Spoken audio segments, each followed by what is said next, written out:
In another life, we'd probably be married with a little house overlooking the river, 2.5 kids, and a dog. But in this life, he'd broken my heart years ago, and I wasn't sure I was ever going to get past that. I wasn't even certain I wanted to get past it. Maybe if he was the only man in my life, I would have found a way to forgive and forget. But nothing was ever that simple, was it? Beau had been a hothead back when I'd met him in high school, but he'd mellowed with age. So far, he'd been willing to let me take the time I needed to figure out what and who I wanted. But apparently, sharing me with one other man was his limit. The way he was glaring at Zach made me worry I was going to witness another fight tonight, this one off the ice. He took Zach's wrist and moved his arm so it was no longer draped around me before tossing a bottle of water at him. "What's this?"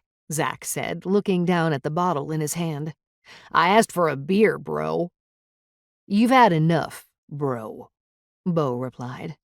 "Game's almost over, and you've already had too many." "Who are you, the fun police?" Zach asked with a pout. Beau lifted the edge of his jersey where his badge was, as usual, clipped to his belt. Just shy of his 30th birthday, he was relatively young for a detective, had gone into the academy right out of high school, and already had 10 years on the force. "I don't know about the fun police," Beau said, forcing a little extra Texas drawl into his voice, even as he shouted to be heard as the crowd exploded in applause.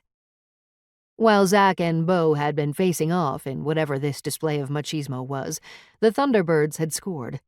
He tapped his badge. "Cedar River Police Department."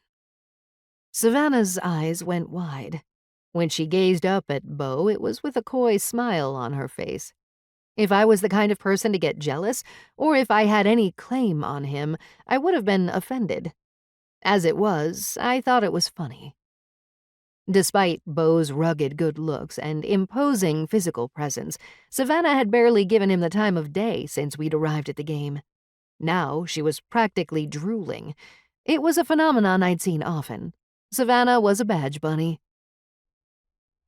"Well now, this has been great, but it's time Juni and I get going."